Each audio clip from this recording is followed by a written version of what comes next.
break. They're taking a little break here, and unlike me, Mike Maris, is that right? Merritt. He is not afraid to be on camera like I am, and so thought I'd just come out here and look a little bit, and then ask him a few questions. First of all, what kind of machine do you have here? This is a Takeuchi TL12 V2. It's currently the biggest one they make, and it's the second machine I've had. I had a Bobcat for 3 years, and it was a great machine. It was a great machine to get started with, and the Bobcat guys were great. They took real good care of me. When it came time to upgrade, I wanted to get into something bigger, right? More horsepower, more flow, right? And this is what I went with. I did a lot of research, and people seem to really like them. And it's far. I mean, machinery is machinery, right? You know, machinery, right? I'm sure to a large degree far better than I do, but you know. So is the head? They're pretty bulletproof, though. The head is made by the same company that made the. Is this like a forestry mulching machine from beginning to end? It kind of looks like a kind of a skid steer in some ways. Well, it's a skid steer, and Takeuchi is a small equipment manufacturer. Okay. And so there are forestry implement manufacturers that work with the other manufacturers to rebrand their stuff. So this has the Takeuchi branding, but it's made by FAE. Okay. And so because the reality is, like, if Takeuchi came out and said, "Hey, we just built our own," well, nobody'd want it. Right. And the reason nobody'd want it is because they're not really in the forestry mulching game specifically. Right. They're a great carrier, but FAE is a really well-known worldwide. So let's look at the carrier. look at the cutting head on this thing. It's got knives. Yep. You know, I got 26 teeth. This is one of the new ones you put on. I just put these on the other day. And then this one over here is probably one that's wore down, right? Well, or is that supposed to be like that? This is supposed to be like that. So what I have, there's 26 teeth overall, and I put double carbides out here. So these are, I almost said indestructible. They're not quite indestructible, but they're pretty close. I've replaced a few of these, but because every now and then one of these teeth will break out or something if you hit a rock really hard or a piece of steel. But these are pretty well indestructible. You don't really have to maintain them. You just have to check them, make sure they don't break. But your knives actually need to be sharpened. And these are pretty. They're not super sharp. They're not like blade sharp right now, but they're sharp enough to cut this stuff. And you run this thing right on the ground, right on the ground. I run it right on the ground. Yeah. And it just pulverizes this stuff. Yeah. It's amazing. Yeah, and the thing about this is, obviously this is doing the cutting, so when you come up against a tree, this is cutting it, and that's why I keep this stuff in the middle, because when I'm cutting down trees, I want to cut it with the sharp parts. But there's actually cutters on the inside of the head back here. Okay. So if you see all this back here? Yep.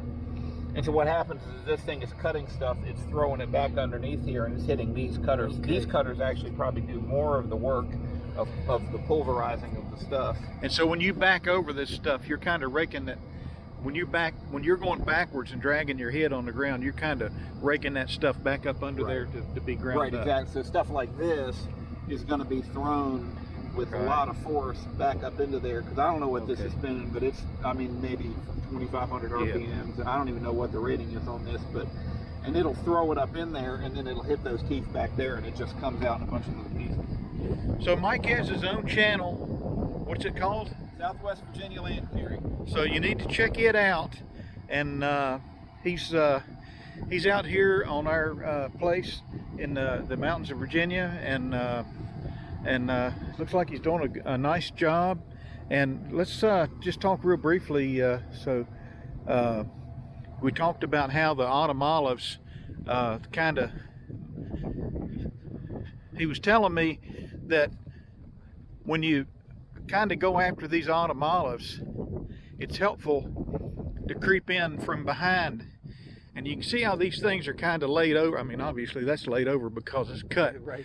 But you can look out through there and you can see those autumn olives are kind of laid over that way. And what it is, they're growing towards the field.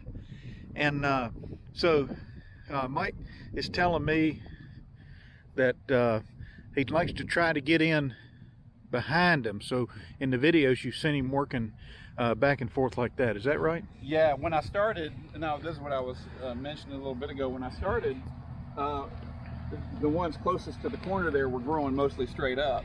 And you can kind of see, like right over here,